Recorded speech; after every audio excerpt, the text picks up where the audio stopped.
Kasi pag naglingkod ka ng tapat, nang walang pag-iimbot, nang wala kang personal gains no na kinuha, uh, people will love you eh. Hindi mo kailangan mag-ayuda ng bilyon-bilyon para lang mahalin ka ng tao, no? Or mag-declare ka ng holiday because this one is anong tawag nito? Sariling deklarasyon ng mga tao. Hunger for power. It will divide the nation.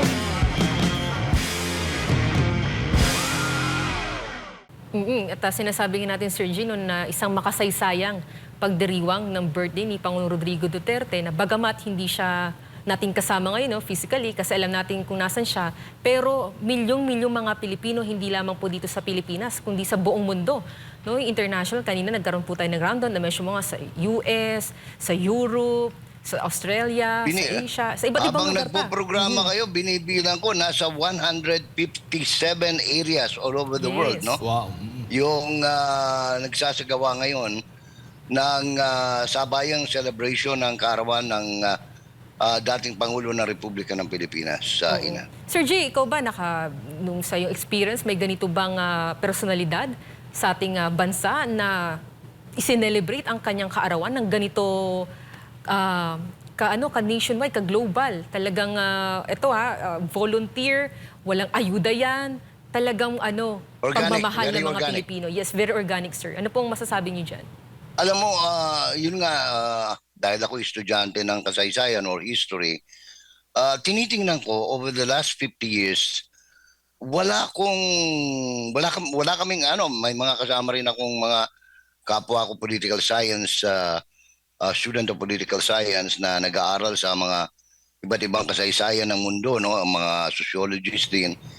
We have yet to discover a place, no, siguro ang closest na but malayo pa rin would be kasi yun sa buong buong South Africa lang, no, si Nelson Mandela. But worldwide, alam mo, I'm not certain kung ito ay minomonitor ng Guinness Book of World Record, no, but I would venture to say na probably this is going to be a first, no?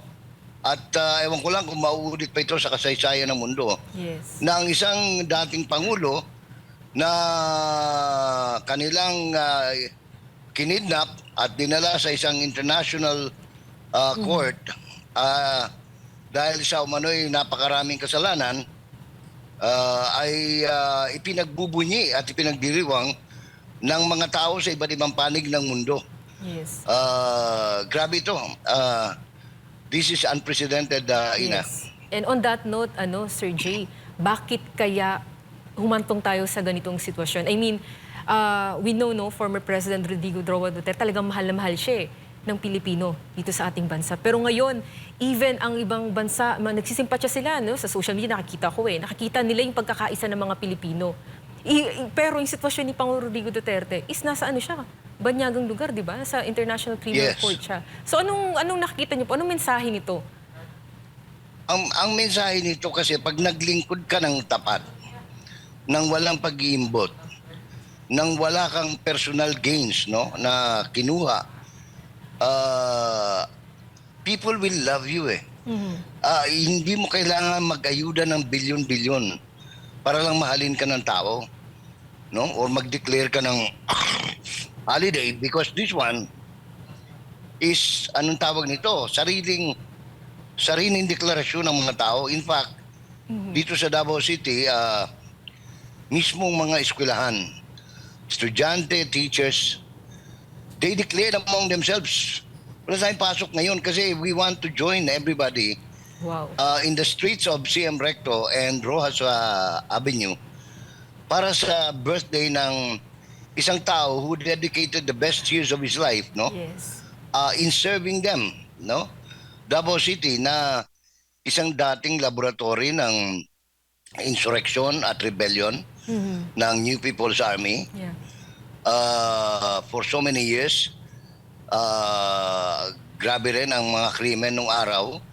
And then, na-convert ito into one of the safest place, the safest city in the world, in Southeast Asia in particular, from a criminal layer, no, pugad ng krimen ay naging safest. Yes. Pinaka ano ba sa Tagalog yung safest? Pinakaligtas. Ligtas. Sana yung mga kababayan natin, no, on both sides of the fence, pakinggan yung pakiusap ng ICC, no, na huwag pag-usapan kasi magiging sub judice nga. Marami nagmamagaling. Yung pinag-uusapan ganito, ganyan, kesyo ganito, sabi wag na nating pag-usapan muna yan kasi it might affect, no, yung kalagayan ng presidente roon. Although alam mo naman natin, pinakamaingay na nagsasalita riyan yung sila Conti at kung sino-sino pang mga akala mo super galing na mga abogado ng kabila, no, pati yung mga number one na dyan siguro si Aling Kleng, no? Kasi siya yung mahilig magdadada kahit na hindi tinatanong.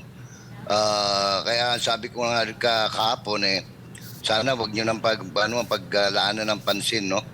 Sayang lang yung energy ninyo kasi parang wala naman kakwenta-kwentang mag-react kayo doon sa pinagsasabi niya kasi wala rin sa ulog yung mga sinasabi niya. Nako, nabanggit mo si Yusek Claire Castro. Yung tinanong nga kung katanggap-tanggap ba sa pamahalaan ng Pilipinas na kung sa posibilidad na payagan o magkaroon po ng pansamantalang paglaya ang dating Pangulo, ang sabi ng Press Secretary, wala tayong jurisdiction. Hindi tayo sakop ng ICC. Kaya nga, mahirap kasi pagka pinakinggan mo si Claire kasi unang-una, she doesn't speak the president, no? Kasi dapat pag tagapagsalita ka ng presidente, kung ano lang yung gustong sabihin ng presidente, yun lang sasabihin mo. Mahilig kasi siya magsabi ng kanyang personal. Pero ako, may isa lang akong bagay na gusto lang, kasi kaibigan ko yan nung araw si Attorney Claire Castro. I just felt offended nung nagsalita siya tungkol kay Inday kung bakit nando doon sa Netherlands, no? Vice President siya, dapat dito siya nagtatrabaho kasi ganito. Alam mo, kung hindi ka marunong mga siwa ng tao mo, talagang kailangan nandiyan ka. Pero pag marunong ka, pero higit sa lahat, Jade, Ina, anak siya tatay niya yung nakakulong Ewan ko, sana wag dumating doon sa punto na magkaroon ng problema si Claire tapos pababayaan siya ng mga anak niya. Kasi napaka-un-Filipino Yung mga ganong attitude, yung ganong mga pagbubunghalit ka na sa salita na para bang iwanan mo yung iwanan mo yan kasi may trabaho ka rito. Alam mo sa ugaling Pilipino, dulang iwanan mo lahat pero hindi mo iwanan ang magulang mo lalo na kung matanda yan, lalo na kung may karamdaman yan. Napaka-un-Filipino, hindi ugaling Pilipino yun Kaya sana wag pa marisan ito ng 100 milyong Pilipino. Itong mga ganitong attitude ng ating press officer, no?